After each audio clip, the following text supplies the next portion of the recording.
All right, my nose is a little blocked, so excuse the nasally sounding voice. Oh boy, the zombies community has been in such a truffle.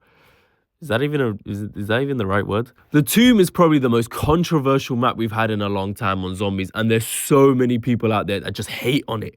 I didn't play it immediately on release, and I was hearing so many negative things about it, but I couldn't let it cloud my judgment. I waited to play it fully for myself, complete the Easter egg, and soak in its tombness. And honestly, I don't think this map is as big as people have been making it out to be, but it definitely is a symptom of bigger issues. I'll get into that momentarily, but I'm going to first start off with the negatives because that's what people love to hear on the internet. I mean, how sad. Can we not live, laugh, love anymore? All right, firstly, I feel more broke in this map than I do in real life. I mean, God damn, why do I need to take out a whole payday loan and mortgage just to get past the first 2 doors, man? It costs almost 5,000 points on solo and more on co-op. I feel like I'm Squidward asking for spare change.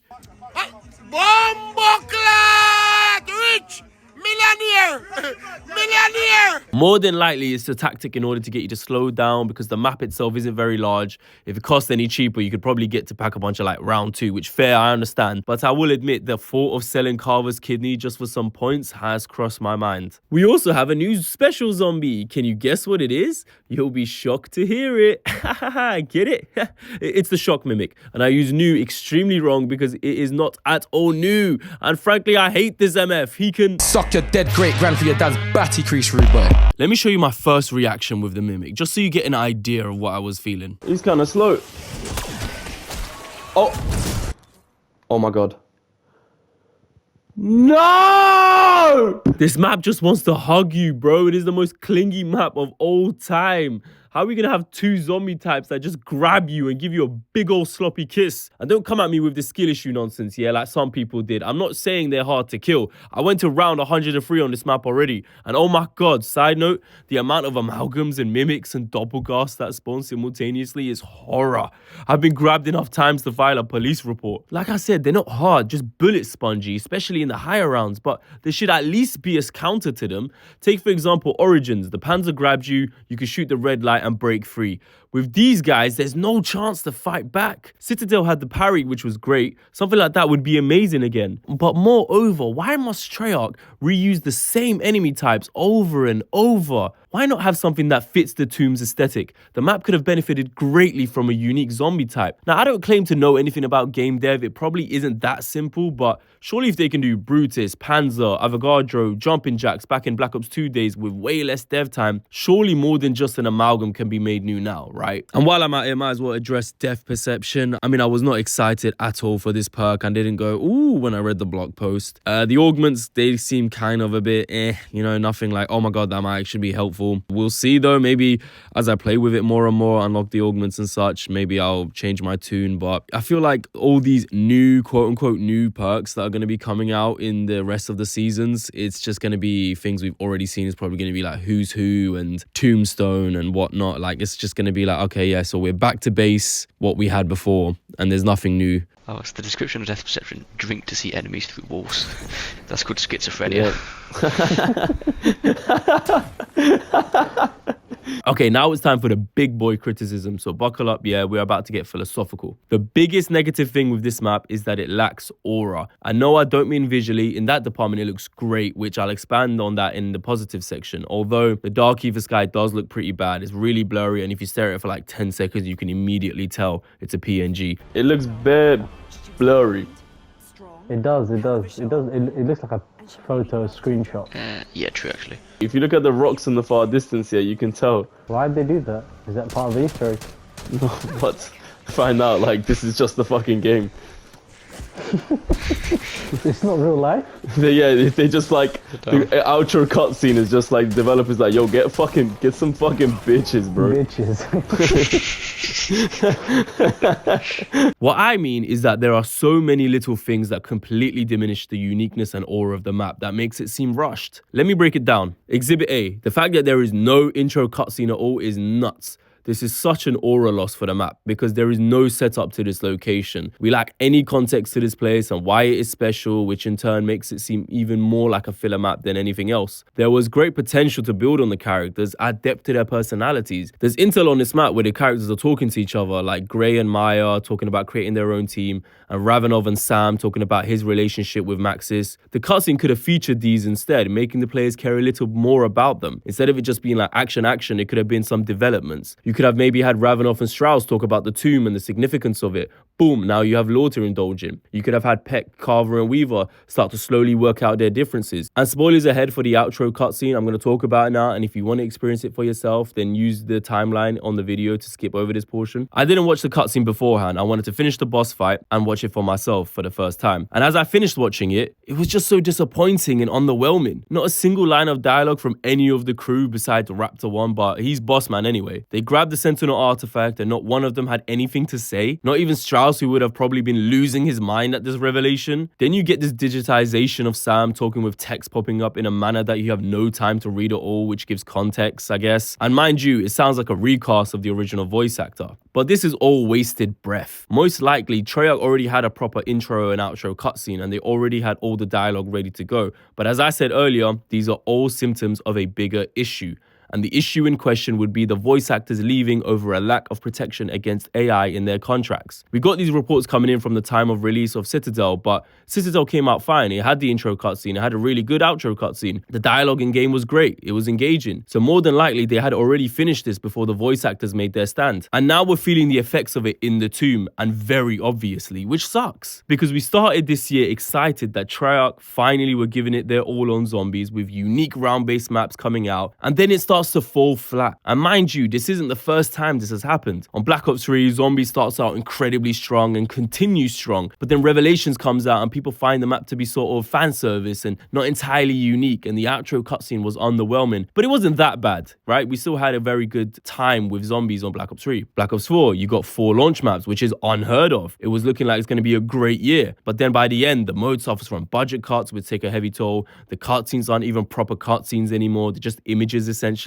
Now with Cold War, you can give the benefit of the doubt because Treyarch wasn't supposed to make a Call of Duty that year and they had to take over from Sledgehammer, which, if I'm not mistaken, gave them just about or less than a year to make. On top of that, they had to do it during lockdown, so Zombies was just remodeled campaign missions essentially. Black Ops 6 starts off very strong, Terminus and Liberty Falls, 2 good and original maps. Cutscenes are very engaging, the focus on the story is looking great, we have a set crew again, we felt like we were back, but now we're hit with the lack of AI protections with the voice actors. By the way, I think they should demand it as it is their livelihood, and why should they just give away their voice and talent just to be bastardized by a program? Then we have the recasting of the characters. Now I'm not saying the recast actors are bad, it's just that it shouldn't come to that, right? Like that's like watching a TV show and you're loving season 1 and all the characters, and then all of a sudden in season 2 they recast everyone. This keeps happening and it's getting tiring. Something always messes up the momentum halfway through. I like them to just reconcile and say this was just a bump in the road and have everything fixed up, the dialogue, the cutscenes, the lore, etc. But what we have to go off on with the past, it always misses the mark by the end. But this could be, and most probably is, me just yapping. At the end of the day, what do I know about what's happening over at Treyarch?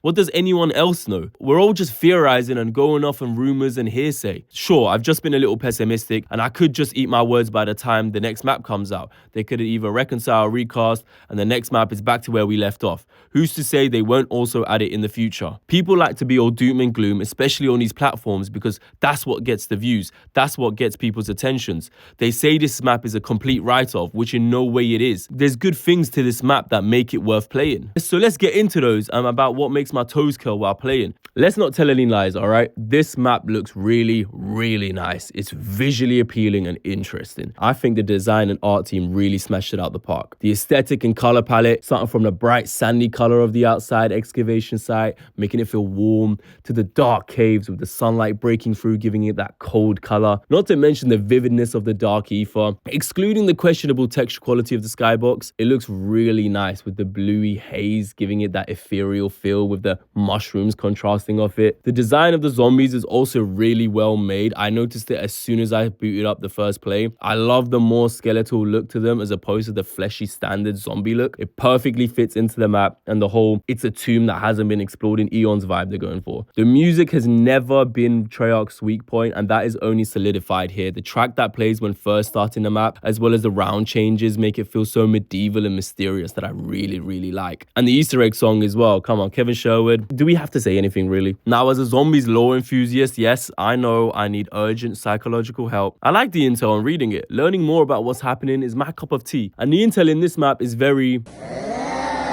The fact that they're tying the Chaos storyline seems very interesting and kind of makes me want to learn more about what that storyline is about, considering I skipped BO4. So while the dialogue is lacking, at least the intel gave me that bit of exposition. Alright, that's enough waffle. Let's get into the meat and bones of this map, and that's the Ice Staff. Returning from Origins, but only one of the staffs. No, you can't have them all. Don't be greedy, you gluttonous fuck. To be fair, they probably didn't bring them all back as a design choice because it might have been too similar to Citadel, which I see that point. Getting the Ice Staff is super easy and quick, which is great, but the base staff isn't all that. The upgraded version is where it's at, and it absolutely slaps. Oh my days. The damage it does is so good, even into the higher rounds. Still very viable in the round 100s, and not to mention it slows down those damn amalgams. It's like a dream come true. I don't care, those amalgams are forever my ops. I know it's not a skill issue, they're just annoying. Getting the upgrade is a perfect process. It's not at all difficult, but still challenging because there's chances to make errors. Completing it the first couple times has you stressing with that orb step, especially if you're unprepared, but once you get used to it, then you feel accomplished. The upgraded staff is very fun to use and feels quite satisfying. The animations have great weight to it, makes it feel punchy. The design is really cool. Compared to Origins, it's way more fleshed out, so I shall give Treyarch their flowers there. The side Easter eggs are also pretty rewarding. Some aren't tedious, like the free perk one or gems, and the gold armor is a great and unique side egg. I think there should be more Easter eggs like this that grant proper rewards that are actually worth going for and attempting. Now, the Easter egg. If you've upgraded the Ice Staff, congratulations, you have just done 80% of the entire Easter egg. But the egg isn't difficult at all on the tomb, and that's in line with their vision of the map to be like Liberty Falls, I suppose. The hardest part of the egg would be the boss fight, which has 10 whole phases, which is kind of nuts, but not really.